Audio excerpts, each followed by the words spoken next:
Hoy vamos a meternos a fondo con un tema que suena muy clásico, pero que está, bueno, en constante cambio, la soberanía. ¿Qué significa hoy en día, en este mundo tan globalizado? Exacto.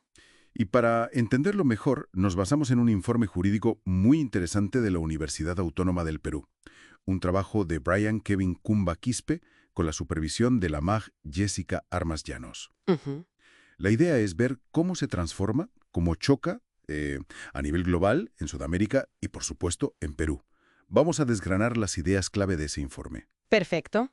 Y de hecho, el informe arranca con una idea potente, citando a Buber. Dice algo así como que la soberanía no es que haya perdido importancia, ¿eh? Para nada. ¿Ah, no? No, no, sigue ahí, pero se redefine. Las posibilidades que ofrece, bueno, hacen que las ideas soberanistas sigan teniendo mucho tirón político. No se ha evaporado, se transforma. Vale, vale, entiendo. Pues profundicemos. Si miramos el panorama global, el informe dice que la globalización económica, la neoliberal sobre todo, ha movido el poder, ¿Sí? ha quitado poder de decisión a los estados y se lo ha dado más a los mercados, a actores transnacionales. Justo. Navarro ya lo decía hace tiempo, y el informe lo recoge. Y ojo, que no es solo la economía. Ahora mismo está el boom de la soberanía digital. Ah, sí, suenan mucho eso últimamente. Claro, es la reacción. Los estados sienten que pierden el control sobre los datos, sobre infraestructuras que son críticas, ¿no? Y entonces intentan, bueno, regular, cooperar internacionalmente para no quedarse fuera de juego. Tiene lógica. ¿Y hay ejemplos legales claros a nivel mundial de cómo se limita esa soberanía más clásica? Pues sí, el informe menciona uno muy claro, el principio de responsabilidad de proteger, el R2P. De la ONU, ¿verdad? Ese mismo, de 2005. Básicamente viene a decir que si un Estado falla estrepitosamente en proteger a su gente de atrocidades, la comunidad internacional tiene una responsabilidad de intervenir. Uf, eso choca de frente con la no injerencia. Totalmente. Y genera mucho debate, ¿eh? Piensa en algunas zonas de África, donde se ve con bastante recelo. La soberanía ya no es ese escudo impenetrable que era antes. Vale, entiendo, es un cambio gordo. Y otro ejemplo constante de tensión es la Unión Europea. Siempre está ese tira y afloja entre los tribunales de cada país y el Tribunal de Justicia de la UE. Sobre quién manda, ¿no? Exacto. Sobre quién tiene la última palabra en según qué temas. Es una negociación continua sobre cuánta soberanía cedes. Qué interesante.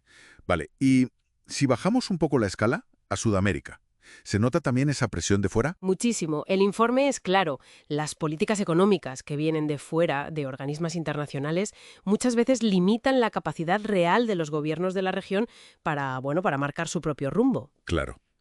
Y me imagino que no todos los países lo viven igual.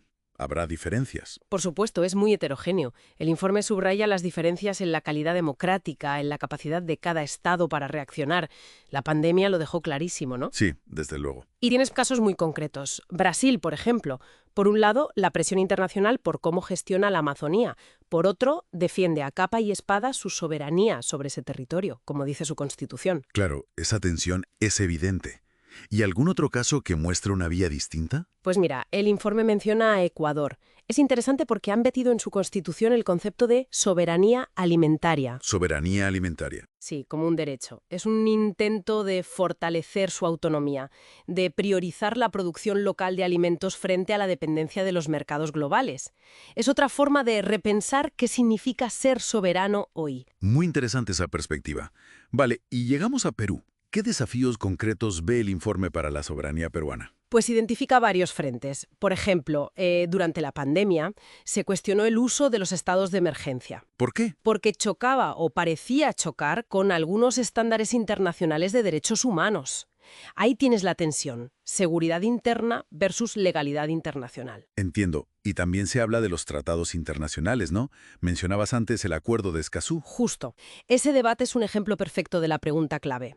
¿Hasta dónde te comprometes internacionalmente sin sentir que pierdes el control de tus recursos, de tus decisiones? Es la gran pregunta. Y además el informe dice que no podemos ignorar el contexto global. Conflictos como el de Ucrania, aunque estén lejos, tienen impacto aquí. Económico, geopolítico, obligan a Perú a pensar su posición soberana de forma estratégica. Entonces, las leyes peruanas ¿Están listas para este escenario tan movido? Bueno, el informe sugiere que hay trabajo por hacer. Hay una necesidad clara de adaptar el marco jurídico.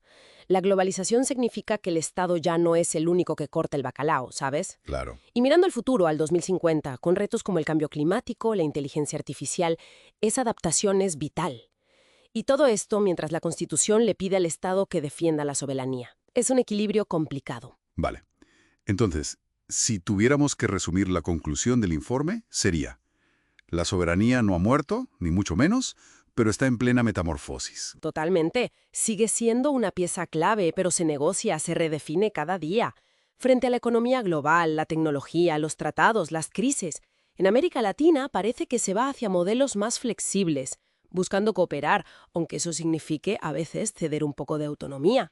O sea, que la idea no es aislarse del mundo. Para nada. Al contrario, se trata de repensar la soberanía como la capacidad de decidir por ti mismo, pero siempre en diálogo con el resto del mundo. Esa es la visión que transmite el informe. Queda muy claro. Gracias a este análisis de la Universidad Autónoma del Perú, vemos que la soberanía es algo vivo, que se estira y se encoge según las fuerzas globales, regionales y también las internas. Y el informe, como decías, deja deberes. Sugiere reforzar las capacidades jurídicas del Estado, fortalecer la cooperación en Sudamérica, actualizar las leyes en Perú y, muy importante, educar a la gente sobre estos temas tan complejos. Y para terminar, una pregunta que nos deja este análisis para darle vueltas. Con actores no estatales cada vez más potentes, como las tecnológicas gigantes, y desafíos como la IA o el cambio climático, ¿cómo van a tener que reinventar los estados su soberanía en las próximas décadas? Para seguir siendo relevantes y sobre todo para proteger a la ciudadanía, ahí queda eso.